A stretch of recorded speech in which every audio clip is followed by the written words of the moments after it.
আচ্ছা, বর্তমানে আমরা যাব শিক্ষা কর্মদক্ষ আশরাফুল আলমের কাছে। আমি এই সমস্ত এসআইয়ের যে আতঙ্ক হয়ে আছে জনগণ, তিনার কাছ থেকে শুনে নেব জনগণকে কি আশ্বাস দিচ্ছেন তিনার কাছ থেকে আমরা শুনবো।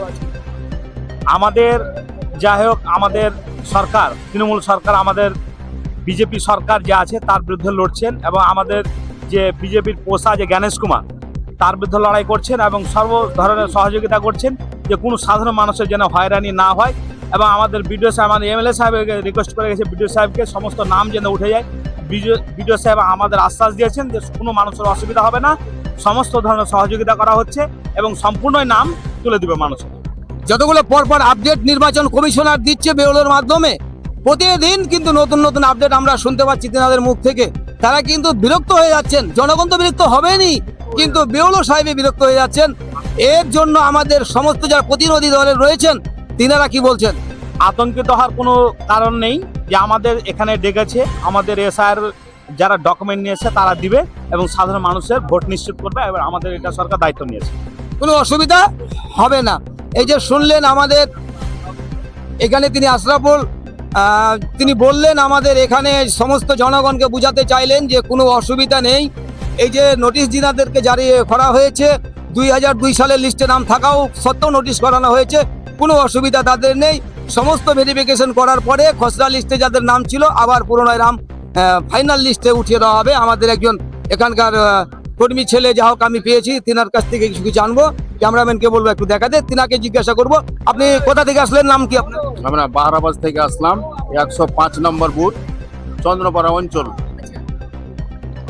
ওখান থেকে এসে আমাদের এলাকান, আমাদের 2002 নাম আছে, বাবার নাম আছে, দাদার নাম আছে, যে কোনো আমাদের ফ্যামিলির সবেরই নাম আছে, কিন্তু আমাদের পাঠিয়ে দেওয়া হয়েছে, নোটিশ করে দেওয়া হয়েছে। আমাদের যদি দেখতে চাই যে আমাদের 2047 সালের দলিল তো আমরা দেখাতে ইচ্ছুক, কিন্তু আমাদেরকে হ্যারাসমেন্ট করে এসছে। কোথায় বাচ্চা পড়ে আছে, আমরা কোথায় মাঠে ধান লাগাতে যাব, আমাকে এখন এসে লাইনে দাঁড়িয়ে আছে এত লোকজনের সামনে। আমরা কি বারবার আপনারা কিন্তু হেনস্থা হচ্ছেন। কিন্তু এর আগে যিনি গণেশ কুমার, আমাদের যিনি নির্বাচন কমিশনার, উনি বলেছিলেন 2002 যাদের নাম আছে প্রথম ডিক্লার করা হয়েছিল, কিন্তু এখন পর্যন্ত ওইটাতে অটল বহল থাকলো না যে 2002 যাদের নাম আছে তাদের কোনো ডকুমেন্ট দেখাতে হবে না। কিন্তু আজকে কেন একটা যে কোনো ডিসিশন নেই, বারবার কেন এই কথাটা কার ইঙ্গিতে চলছে? এখন আপনারা কি করতে চান? আমরা যা যথাযথ কাগজ দিচ্ছি, আমরা চাই যেন আমাদের হ্যারাসমেন্ট না করা হয়। আমাদের যেভাবে খসড়া লিস্টে যেভাবে ছিল আমাদের নাম আছে, ওভাবে যেন আমাদের সঠিক নামটা উঠে যায়, এটাই আমাদের আবেদন। আচ্ছা, এই যে জনগণ এখানে দেখালাম, আর জনগণ বললো আমি আমার একটু কাকু মশাইয়ের কাছে যাব। তিনি বৈশিষ্ট্য আমার কাকু, তিনি এসছেন এখানে হিয়ারিং এর জন্য। নোটিশ করা হয়েছে, মনে হয় আমার কাকুকে নোটিশ করানো হয়েছে, আমরা বুঝতে পারছি। তিনিও এসছেন 2002 সালের লিস্টে ভোট থাকা সত্ত্বেও কিন্তু আসতে হয়েছে। আমি কাকুর কাছ থেকে জানবো, কাকু কি কারণে আসলেন? কাকু আপনার নাম? তোফাজ্জল হোসেন। আপনি কেন এসছেন এখানে? আমাদের তো এসআইআর যেটা হিয়ারিং এ কল হয়েছিল সেই উদ্দেশ্যে এসেছি। কিন্তু আমি বলতে চাই যে আমরা আপামর জনসাধারণ এখানে খেটে খাওয়া মেহনতি মানুষ থেকে শুরু করে ব্যবসায়িক চাকরিজীবী অনেক লোকের এখানে কল হচ্ছে। আমি ইলেকশন কমিশনকে মিডিয়ার মাধ্যমে জানাতে চাই, যতগুলো লোককে আজ অথবা কালকের মধ্যে যে নোটিশগুলো দেওয়া হয়েছে, যথাশীঘ্র এদের পরবর্তীতে যারা রয়েছে তাদেরগুলো লং টাইম ধরে একটা সুষ্ঠু সময়ের মাধ্যমে সুষ্ঠু ব্যবস্থা করে প্রত্যেকের নামগুলো যেন ভোটার লিস্টে উঠে এবং এইভাবে হয়রানি না করে। এবং ইলেকশন কমিশন কি ভাবছেন জানি না, তারও প্ররোচনায় কোনো কাজ করছে না কি জানি না। আমার তো মনে হচ্ছে যে এগুলো মানুষকে শুধু ছোটাছুটি করে সময় নষ্ট করা এবং এই দিকে শুধু মন দেওয়া, বাকি বিষয়গুলোর থেকে তুলে ফেলা। একটা ব্যবসা বাণিজ্য যারা করে তাদের আর্থিক ক্ষতি হচ্ছে, কৃষিজীবী যারা রয়েছে তাদেরও কৃষিকার্যের চরম ব্যাঘাত ঘটছে, মেহনতি মানুষ যারা তারা তাদের কর্মজীবন থেকে উঠে আসতে হচ্ছে এবং বহু চিন্তা ভাবনা মাথায় নিয়ে যে ভবিষ্যতে নাগরিকত্ব কোথায় যায় না যায় এই মানসিকতায়।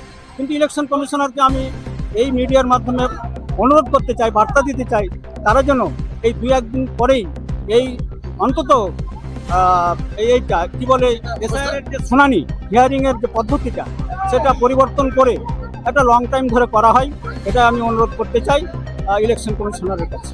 এই যে আপনারা শুনলেন বর্তমানে আমাদের বারাবাদ উত্তর বুথ থেকে একজন বৈশিষ্ট্য আমার কাকু তোফাজ্জল হোসেন তিনি বিবৃতি দিলেন। এখন বর্তমানে তিনি এসছেন SIR এর ভেরিফিকেশনের হিয়ারিং এ, তিনি মালতীপুর ব্লকে এসছেন, অফিসে এসছেন। তিনি কিন্তু একজন ডাক্তার, তিনি একজন শিক্ষক, তিনি একজন ভালো বৈশিষ্ট্য লোক, তিনি বিচারক সমাজসেবিকের কাজ করেন, অথচ তিনাকে ছুটে আসতে হয়েছে। পুরাতন বাসিন্দা হওয়া সত্ত্বেও তিনাকে আসতে হয়েছে এখানে।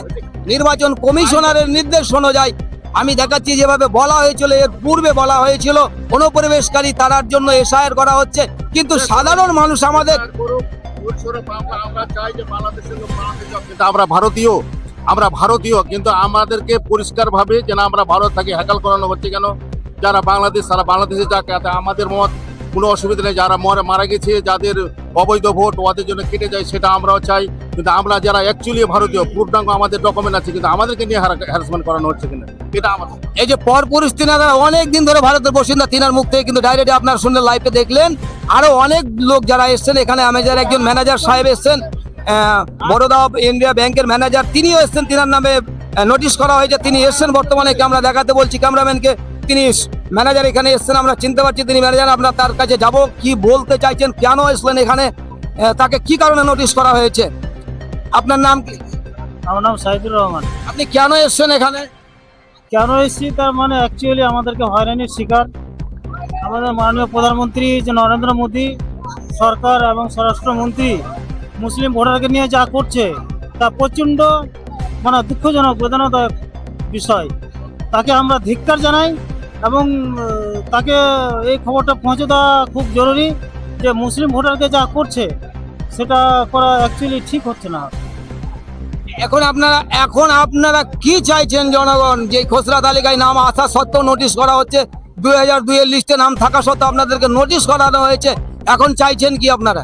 আমরা চাইছি এর পূর্বে যেভাবে আমরা সচেতনভাবে স্বাভাবিকভাবে ভোট দিয়েছি, আমাদের অগ্রাধিকার ভোট পোল করেছি, সেটা আমরা চাইছি। এতদিন ধরে 2014 সাল থেকে আমরা জনগণের ভোট নিয়ে আজকে গতিতে বসে আছে, সেই ভোটগুলো কীভাবে আজকে অবৈধ হয়ে গেল? এটাই কিন্তু ঠিক। কিভাবে অবৈধ হয়ে গেল ভোটগুলো? সেই ভোটগুলো যদি অবৈধ হয় তাহলে সে গতিটাই অবৈধ। ওকে তার আগে গতিটা আগে আমি আরেকজন প্রতিনিধি এখানে রয়েছেন, তিনি এসছেন SIR এর ব্লকে, তিনাকে দেখা যাচ্ছে। দাদা আপনার নাম কি? আমার নাম সুজিত কুমার মণ্ডল, খেমপুর জিপি, রানীগঞ্জ গ্রামের। বলেন আপনি কেন এসছেন? আমি এখানে এসেছি, আমার বইয়ের হেয়ারিং ছিল, আমার BLOর অপেক্ষায় এখন বাজছে 12টা 40। এখন আমার BLO নাই, এখন আমরা 10টা থেকে বসে আছি এখানে BLOর অভাবে। বেরোলে এখন আপনাদের এসে পৌঁছায় না, এই যে দেখেন কথা দেওয়ার পরে টাইম হয়ে গেছে, টাইম ওভার চলে যাচ্ছে, কিন্তু তাদের বেরোলে এখন কাউন্টিং এ এসে বসেননি, তিনারা চলে এসেছেন এখানে অলরেডি। আমি ক্যামেরাম্যানের কাছে যাচ্ছি, এখানে যা আমি এখানে মালতীপুর আমাদের ব্লকে এসে আজকে 24শে জানুয়ারি হিয়ারিং এর যে সমস্ত জিপিকে ডাক দেওয়া হয়েছিল, তাদের নোটিশ করা হয়েছিল, তিনারা কিন্তু এখানে এসছেন।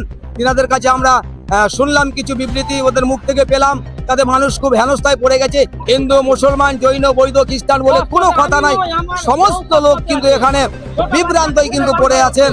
এই সমস্ত জায়গার লোক কিন্তু এখানে পড়ে আছেন। কিন্তু আমরা বর্তমানে এখানে রয়েছি RLTV বাংলা, আমি নিয়ে এসেছি এখানে মালতীপুর ব্লকে আমি এসেছি আজকে। মালতীপুর 2 বিধানসভার যত সমস্ত জনগণকে দেখানো হয়েছে, আমার সাথে তিনি রয়েছেন, তিনি একজন কিন্তু হিন্দু। এখানে বলা হচ্ছে হিন্দুকে বেছে বেছে মুসলিমকে এখানে নোটিশ করা হচ্ছে, কিন্তু এখানেও এসে দেখা যাচ্ছে হিন্দুরাও তিনারাই কিন্তু এখানে রয়েছে। সেই আশ্বাস দিয়েছিল না আমাদের স্বরাষ্ট্রমন্ত্রী অমিত শাহ দিয়েছিল, তার কিন্তু কোনো ভিত্তি ছিল না কথার, এগুলো সব মিথ্যাবাদী করে দিয়েছে। আমি RLTV বাংলা থেকে এখানে নিয়ে এসে দেখালাম। আজকে আমার সামনে দাঁড়িয়ে আছেন তিনি